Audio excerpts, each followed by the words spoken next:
Beach King, baby. Hey, welcome back to Beach King Stunt Racer. I'm Insetic, and with me once again is Blank Tester. Hey kids, how's it going? And Tyler Lasagna. Howdy, y'all. You know, after they wanted to see that third babe so bad, I thought, why not bring him on to see? But, okay, so our third beach bum is this, dude, you know, doesn't even do the buttons, but, Babe 3, Area 3, Rio. And, my God, we're finally going to a beach. Finally getting a beach in our Beach King game. It only took us 3 videos, but... So this babe isn't named Rio. No. You're going to Rio, and she's there, but we don't know her name. Correct. I mean, we don't know the dudes' names either. I guess that's right, yeah. Alright. Unless we do and we just haven't been paying attention. No. Okay. You don't. It's like guy 1, guy 2, guy 3. Yeah. Alright, so two things about this level is that it's actually... First thing is that it's actually pretty simple. After the complexity of that St. Tropez Harbor, and even kind of, you know, Bali was wide open, but it had a lot going on with the elevated wooden walkways. This one is just a straightforward kind of long beach and a road next to it. And the beach has a few structures along the way, the road has a few structures. But that's really it. Like, it's super simple and kind of makes me... Like, this would have been a much better introduction than jumping to that St. Tropez Harbor as your first level. That level was kind of wild.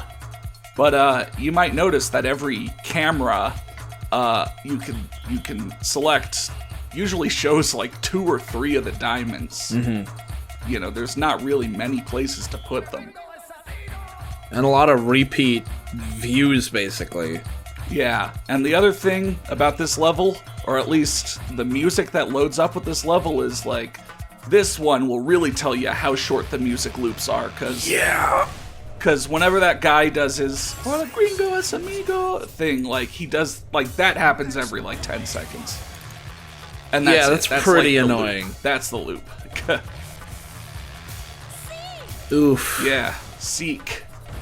I don't think she said seek. I did some wheelies, you know. Yeah. I got that maximum multiplier off of, like, 1 jump, but then I just kept getting more points. And then you got stuck. Yeah. And then you unstuck yourself only to get stuck. Yeah, you try so hard and you get so far. I don't know. But You know, last 2 videos you kind of made this game look like it might be fun, but this level is really making this game not look fun. I don't know, T-Laz, what do you think? The music's kind of bothering me. The music is really bothering me. I might mute this video so that I don't have to... I mean, it's so... Like, even if it wasn't a short loop, it's a very annoying... Yeah, I guess so. Like, if it changed just a little bit, I would be okay with it, but it's... There you go, another example of you cannot crash the special tricks, you know. I don't know if that's a good thing or a bad thing. So one thing I wanted to point out was that, just like the other terrible and 4 PC game we dragged Tyler onto, Disney Extremely Goofy Skateboarding, he grabbed the PC version of this game and immediately set out to do what he is wont to do, which is try and port everything into Thug Pro. And you learned some interesting things about how this game is put together, right? Yeah, it looks as though that it uses the same kind of object format as Morrowind and early Bethesda games, but it uses a newer format of the NIF where I can't use the Morrowind tools, so I'm kind of stuck between trying to figure out where the differences are and, you know, if I can actually fix them. Yeah, but that's just crazy that it's got the same framework, at least as, you know, Elder Scrolls Morrowind. Yeah, I mean, mean, nothing alike. I mean, you'll be really pleased to hear that all the music in this game is just WAVs, so I can send you over this song so you can listen to it all Give me day. the soundtrack. I've still got the Extremely Goofy Skateboarding soundtrack on my iPod. You know.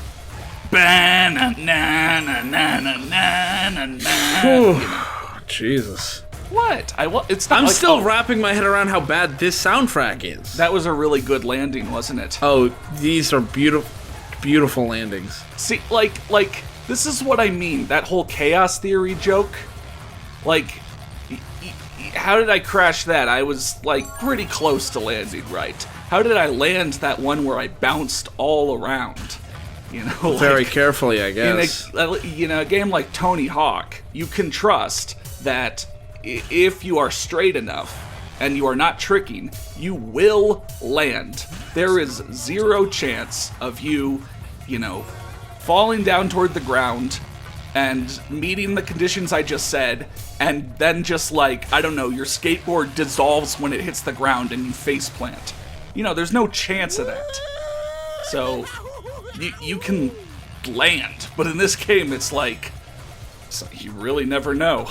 But real quick, here's gonna be this character's signature trick: shaken, not stirred. He I don't know, pours himself a margarita or something, Man, I hate this game. Wasting away again in Margaritaville. What if we replace the soundtrack with Jimmy Buffett? I would much prefer that. Yeah. So much. Well, since we got that out of the way. Too bad. Also, seriously, every fucking time I try to go for a combination trick, earth and fire, fire and water, whatever, every time I will crash it. You're never gonna see a successful one, except for I think one. But yeah, good landing. Yeah, how the hell is that a good landing? That wasn't even an okay landing. Oh, this video is actually already almost coming to a close, but I guess I'll just bring it up.